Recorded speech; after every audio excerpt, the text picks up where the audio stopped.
Please rise for the national anthem, followed by the Pledge of Allegiance.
I pledge allegiance to the flag of the United States of America and to the republic for which it stands, one nation, under God, indivisible, with liberty and justice for all. Good morning. I'm Second Lieutenant Henry Allen. I am an alumni of WPS from class of 2017. I'm currently serving active duty as an armor officer, and I'm proud to have served with many others before me. I'd like to thank everyone for gathering today to celebrate and remember our veterans and everything they've done, the sacrifices they've made for our country.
Louis Lucky Cloud was drafted in 1943 and served as an 82nd Airborne Division paratrooper. On June 6, 1944, Cloud was among the paratroopers who jumped into Normandy and seized St. Mère-Église. Among his many medals is the Bronze Star. Cloud was a warrior in the tradition of his grandfather, Paxton Pin, whose Yakima name he has taken for his own. In an age that threatens the survival of freedom, we join together to honor those who made our freedom possible. The resolution of the Congress, which first proclaimed Armistice Day, described November 11, 1918, as the end of the most destructive, sanguinary, and far-reaching war in the history of human annals. That resolution expressed the hope that the First World War would be, in truth, the war to end all wars. It suggested that those men who had died had therefore not given their lives in vain. It is a tragic fact that these hopes have not been fulfilled, that wars still more destructive and still more sanguinary followed, that man's capacity to devise new ways of killing his fellow men has far outstripped his capacity to live in peace with his fellow men. Some might say, therefore, that this day has lost its meaning, that the shadow of the new and deadly weapons have robbed this day of its great value, that whatever name we now give to this day, whatever flags we fly or prayers we utter, it is too late to honor those who died before and too soon to promise the living an end to organized death. But let us not forget that November 11th, 1918 signified a beginning as well as an end. The purpose of all war, said Augustine, is peace. The First World War produced man's first great effort in recent times to solve by international cooperation the problems of war. That experiment continues in our present day, still imperfect, still short of its responsibilities, but it does offer a hope that someday nations can live in harmony. For our part, we shall achieve that peace only with patience and perseverance and courage. The patience and perseverance necessary to work with allies of diverse interests but common goals. The courage necessary over a long period of time to overcome an adversary skilled in the art of harassment and obstruction. There is no way to maintain the frontiers of freedom without cost and commitment and risk. There is no swift and easy path to peace in our generation. No man who witnessed the tragedies of the last war, no man who can imagine the unimaginable possibilities of the next war, can advocate war out of irritability or frustration or impatience. But let no nation confuse our perseverance and patience with fear of war or unwillingness to meet our responsibilities. We cannot save ourselves by abandoning those who are associated with us or rejecting our responsibilities. In the end, the only way to maintain the peace is to be prepared in the final extreme to fight for our country and to mean it. Happy Veterans Day. My name is Bill Mendenhall, and I was with the United States Marine Corps from 1982 to 1988. Yes, that was a few years ago. In service to my country, I don't think there's anything I've ever been more proud of. It is a service that you will never forget, and it's really wonderful. Now, I believe, of course, the Marine Corps is the best. Many people will disagree with that, but too bad for them. Yeah, you will never forget that first night you get off the middle of the bus in the darkness of Parris Island and put your little feet on the yellow footprints there, and your journey as a Marine begins. And then about 14 weeks later, you finally, one of the proudest days of my life was finally earning the title Marine. And the Marine Corps is they always say in the commercials that you're the few and the proud, and that's true. We are the smallest of the branches of the service. And unlike many other branches of the service, where you say you join the Navy or you join the Air Force, for the Marine Corps, we usually say we became Marines, because we're thoroughly indoctrinated and put in the best physical shapes of our lives, and then we get ready to go serve our country in whatever capacity the Corps asks us to. Veterans Day is always a little bittersweet for me. During my first year in the Marine Corps, we had a bombing in Beirut, Lebanon. They're called the 241. That's how many Marines were killed in that accident, and 6 of the guys that were in my platoon were killed in that. And so I like to remember those Marines that died in that incident, Marines that have died since then in either the Gulf War or fighting in Iraq or Afghanistan. Because for me, we basically took care of our barracks and our uniforms and looked good. We did not have to go into combat, although we had to train for combat once a year. And I was kind of an hoorah, go-getting sort of person, so I was always volunteering for things like jungle survival training and jumping out of airplanes and stuff like that. It was a great thing to do. But on Veterans Day, I like to remember that there's a lot of Marines and other service members that have not made it out and have not been as lucky and as fortunate as I am to be able to take their experiences from the military into their lives after the service. And so for me on Veterans Day, I remember the hundreds of thousands of Marines and soldiers and Navy, Airmen, Coast Guard that have really paid the ultimate sacrifice so that we're able to enjoy a level of life and freedom and liberty here in Florida, in the United States, Windermere Preparatory School. And so I enjoyed my time, and I came back in one piece, and maybe a little crazy, but the Marines will do that to you sometimes. But on Veterans Day, I like to tip my hat and think of those that were not as fortunate and have paid the ultimate sacrifice. And like the sign always says, all gave some and then some gave all.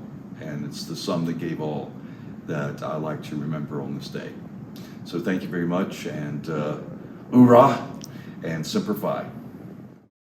In 1861, 29-year-old Dr. Mary Walker applied to become a surgeon with the Union Army, as she had been one of the few female physicians in the country prior to the start of the Civil War. She was rejected but remained on as a volunteer, leveraging her skills to treat the wounded, AUSA noted. 2 years later, Walker finally received an appointment to serve as an assistant surgeon in the U.S. Army after spending additional time as a field surgeon in Virginia, according to an Army story.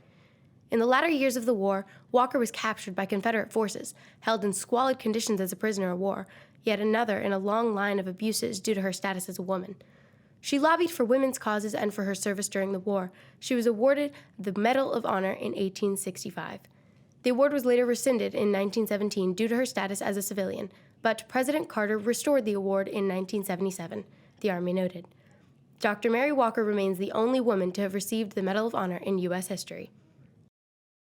I'm Christy Haas. I'm currently a second grade teacher at Windermere Prep. I served in the ROTC reserves at UCF from 1993 to 1995. Two of the best years of my life. I really enjoyed being part of the battalion of the Fighting Knights and learned a lot of lifelong skills and lifelong friendships that I made along the way. One of my most memorable experiences in ROTC and the reserves was going to Ranger Challenge School. Women usually don't get to go at the time, and I was able to go for a weekend and work with the rest of the battalion and learn how to use decision-making skills, leadership skills, to get through the weekend and face the challenges that we had to overcome to be successful in the challenge course. I'm very proud to be a veteran and have served in the United States. Both my grandfathers were in the military, and being able to go to college with an ROTC scholarship was an opportunity I didn't think I'd ever have to attend college. And not only did it send me to college, but it also gave me a lifelong friends and opportunities that I would not have had outside of ROTC. Brigadier General Viet Son Luan achieved the rank of Brigadier General August 8, 2014 at Fort Hood, Texas. Luan emigrated from Vietnam with his family to the United States in 1975 as a political refugee. Luan came to the United States as a part of Operation Frequent Wind, a mission to help rescue Vietnamese citizens from the country during the final days of the Vietnam War. Luan's nearly 27-year military career stemmed from his experience on the deck of the USS Hancock when he was a little boy leaving Vietnam. Almost 40 years after his rescue, family and friends watched as Luan became the first Vietnamese-born general flag officer in the U.S. military during a promotion ceremony on Cooper Field at Fort Hood, Texas, August 8th, 2014. So I've been asked to share a story about how, what my experiences were like either as active duty or in the years since I became a veteran. And I think a more interesting part of the story is how I actually became a veteran. And what I mean by that is back in 1968, when I first joined the armed forces, the United States was still drafting people into the United States Army, Air Force, Marine Corps, etc. And typically, you would receive a letter from the Selective Service System from the President of the United States that read, "Greeting, you are hereby ordered to report for induction into the Armed Forces of the United States on such and such a day and such a time." Well, as it turned out, several of my friends had received that notice to be inducted into the Armed Forces on September 12 of 1968. My dear friend, Jackie McCarthy, called me up 3 or 4 days after we became aware of these people getting draft notices, and he asked me for a ride to the local draft board in Great Neck, Long Island. I was happy to do it for him, so the two of us drove off to the local draft board in Great Neck, and I sat in the lobby while John went in to take care of whatever business he needed to take care of. So after about 20 minutes, he came out and he shows me a document that was basically a draft notice, except across the top of it, it said volunteer. And I looked at him, I said, "What did you just do?" And he says, "I just volunteered for the draft. I'm going on the same day as Nikki, David, Ricky, the crew." So I looked at him and I said, "I can't allow you to go alone, sit down." And I went inside and I too volunteered to go the exact same day, September 12th. We reported as directed. We went through basic training together because of the sequence of the spelling of our last names. His name McCarthy, mine Martino. I had the top bunk, he had the bottom, and we spent basic training together in Fort Jackson, South Carolina. Once we were out of basic training, we went on for advanced training, and because I scored extremely well on mechanical aptitude tests, the United States Army decided to send me off to helicopter mechanic school. My friend Jackie was not so lucky. He became what was known as an 11B-10, which is a military occupational skill for someone that knows how to carry and shoot a rifle. We were both deployed to Vietnam not much afterwards. Jackie went in January of 1969. He was sent off, and on February 22nd, 1969, I too was deployed to Vietnam. On May 24th, 1969, my best friend caught a couple of machine gun rounds to his head and was killed in action. It's not something I'm very comfortable talking about. However, it's something that I've carried with me, you know, for my entire life since that day. I share that with you today because, you know, the experience you get in the military can be very short term. In my case, 2 years. However, here we are 51 years later, and it's still, you know, a weight that I carry to this day. That's all I really have to share. I particularly want to thank Lane Allen and the people at Windermere Preparatory School that put this program together, because I'm going to share something else. Very candidly, outside of my own family, this is the first time in 51 years that I've ever been asked to share a story about my experience. So thank you. You realize just how many veterans are dying every day. Yeah, we are seeing the World War II generation pass through, and then the Korean War generation comes along, and even my generation, the Vietnam War generation. But the one thing they all have in common is that every one of these funerals and every tombstone that you see here represents an American who served his country. And when I walk through Arlington, what strikes me is when you look at these headstones and tombstones, you can't tell what color they were, what part of the country they were from, were they rich, were they poor. If you get close enough, you'll see the name, you'll see what service they served in, and you'll see a religious symbol. But when you step back and just look across and see them lined up the way they are, 300,000 of them, you see all the greatest generations of Americans. It wasn't just the World War II generation, they were great. But America has been blessed to have greatness in every single generation, to include our current generation of GIs in Iraq and Afghanistan. And we should be so proud of them and never forget what they did and what their families did. Do we understand in the days of an all-volunteer service, do you think most Americans understand what sacrifice is? Even though the majority of them do not serve, because we have this wonderful volunteer force, as I go around the country, I talk about the service of our men and women, and there is always an enormous outpouring of affection and emotion for them. All kinds of organizations have been created in recent years to provide support to our veterans coming back from Iraq and Afghanistan. So I think the American people appreciate it, even though it really only represents perhaps 1% of our population who are bearing the burden of these two conflicts. The weight is always there with you, particularly as a commander, as chairman of the Joint Chiefs of Staff. People have often asked me what's the most difficult moment in my time as a soldier or as chairman. And it was the night before an operation. It's the night before thousands of soldiers jumped into Panama in 1989. It's the night before we started Desert Storm, when you know that before the morning comes, many of those young men and women now are going to be killed. Not only ours, but on the other side as well. Young men on the other side fighting for their country have parents. And it is always a deep emotional feeling that goes through me.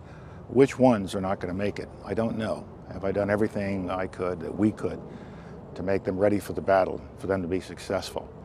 But no matter how well we do it, you know the lives will be lost. And you just hope to God that the loss will be minimum. And you also thank God that we have such men and women who would put themselves in harm's way for their country. It was my whole life, and I still perform service to America, but in a different way now. But I was a professional soldier, a career soldier, and it was my honor to serve my country, to follow in the tradition of all those soldiers who went before me, and to do my best to train the generations that came after me. And so I think service to country should be an essential part of every citizen's makeup. If it's not in the military, maybe it's working with young people. Maybe it's just doing something to help your community. But as Jefferson said, and there's a little sentiment I've always kept close to my heart, all of us owe something to our country for what our country has given to us, and we can never repay it in full measure. We can only try. These graves represent men and women who did more than try. They did their best. And so many of them gave their lives for their country in battle. And we should be so proud of them on this Veterans Day. As the U.S. prepared to enter World War II, the government put out a call for women to take on new roles beyond the home. Today, we know these working women in World War II as Rosie the Riveters, Waves, Spars, and others. These new roles were a big change for women in American society, especially among the Hispanic American population. Back in the 1940s, Hispanic women were often discouraged within their own communities to take on roles outside of domestic life. But for Carmen Contreras-Bosac, a Puerto Rican from New York City, the call to duty was more important than a traditional domestic lifestyle.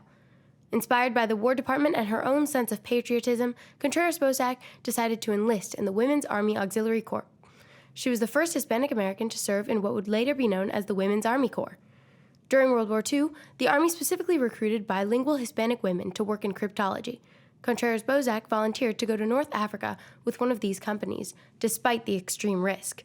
At the beginning of the U.S. involvement in the war, servicewomen were not treated the same as servicemen and did not have the same protections under international law as male soldiers if captured. Upon arrival in country, Contreras-Bozak was assigned to the Army Signal Corps, where she sent and received coded messages between General Dwight D. Eisenhower's headquarters in Algiers and the battlefield in Tunisia. Their encampment regularly came under German fire, but Contreras-Bozak continued to work for the general until an infection sent her to Stateside Hospital in 1945. She was discharged as a technical sergeant, today's equivalent of a Sergeant E4, and received the European African Middle Eastern Campaign Medal, 2 Battle Stars, a World War II Victory Medal, an American Campaign Medal, a WAAC Service Medal, and the Good Conduct Medal throughout her time in the Army. Captain Elliot Ackerman remembers being a typical laid-back California kid as a child, but by the time he entered college, he was determined to become a Marine and serve in special operations. Commissioned as a second lieutenant in May 2003, his classmates lamented that they had missed the war in Iraq.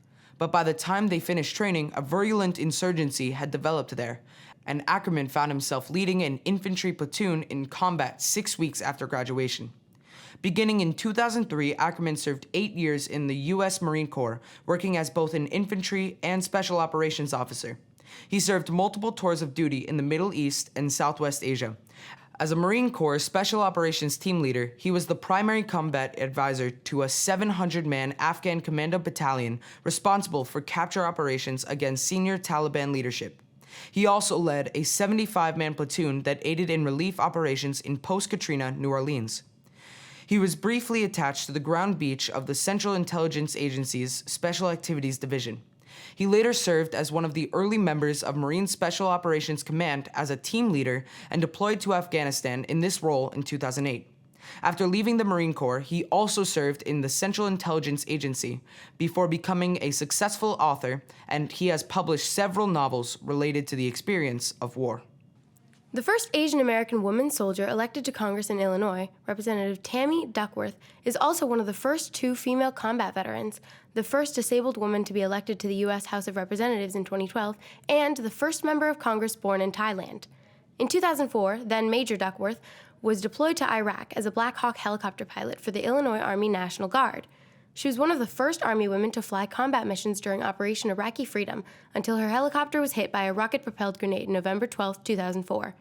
Duckworth lost her legs and partial use of her right arm in the explosion and was awarded a Purple Heart for her combat injuries. She was the first female double amputee from the war. Duckworth spent the next year recovering at Walter Reed Army Medical Center.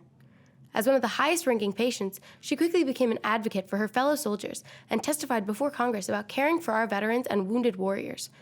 Following her recovery, Duckworth ran for Congress in 2006, and after a narrow loss, she became director of the Illinois Department of Veteran Affairs. In Illinois, she worked to create a tax credit for employers who hired veterans, established a first-in-the-nation 24/7 crisis hotline for veterans, and developed innovative programs to improve veterans' access to housing and health care. In 2009, President Obama appointed Duckworth to be Assistant Secretary of Veterans Affairs. There, Duckworth led an initiative to end homelessness among veterans. She created the Office of Online Communications to improve the VA's accessibility, especially among young veterans, and also worked to address the unique challenges that American Indians and female veterans face. Duckworth ran for Congress in 2012 to advocate for the practical solutions and cooperation needed to rebuild our economy and ensure that every American has a chance to achieve the American dream. This is the story of my grandfather, Leonard Beck. He grew up in Brooklyn, and in high school as a freshman, he saw seniors getting drafted into World War II. He saw them coming back with countless injuries, and even some of his own friends did not come back at all. He was able to play baseball in school, and 5 years after graduating, he went back to assistant coach the team and even coached Cy Young Award winner Sandy Koufax. When he was still in high school, he tried enlisting in the military, but his parents would not let him. He gained interest in joining when he was walking down the street with his friends. They were all in the military and had uniforms and ID on them. The police stopped them because he was in civilian clothing, but although he was only 13, he was 6'1" and looked like he was at the age of enlistment. They asked him for his ID, but he did not have any as he thought he would not need it, and they arrested him until his parents could show proof of his birth and he was let go. He then thought that if he looked like he could be in the military, why not actually enlist? So he enlisted into the Navy, and 6 weeks later he was told to report back, but his parents caught him sneaking out of the house, and he was forced to tell them what he did. They ended up going down to the office and gave proof that he was too young to fight without their permission and he was taken home. After graduation, he barely missed being drafted for World War II. He later decided to go to optometry school, and when the draft started, he asked if he could finish studying and was granted a delay.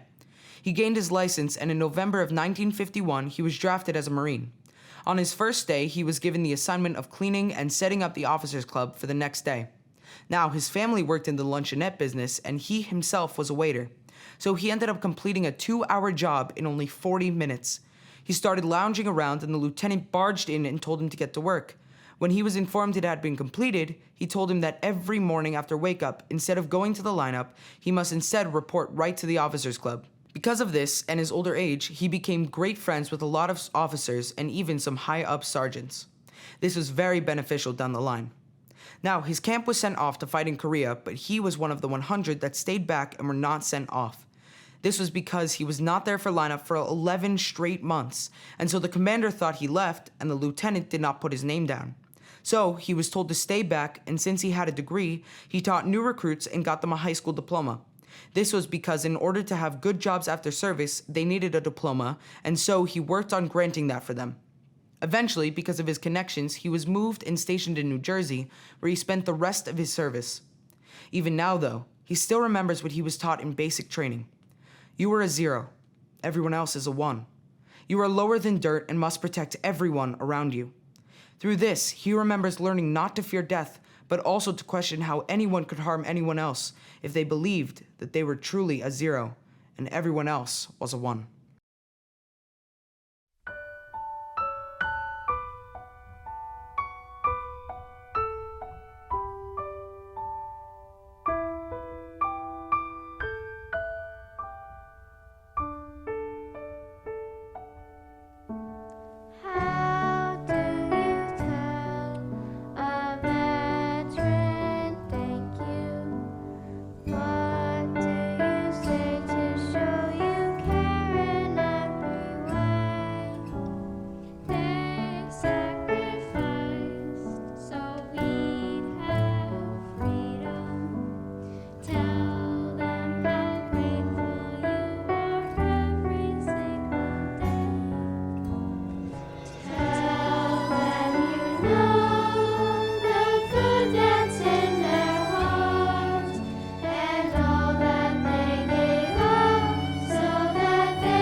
Hi everybody, I'm Riley Horn and this is Ashley Greco. We're this year's President and Vice President of the Wounded Warrior Club here at Windermere Prep.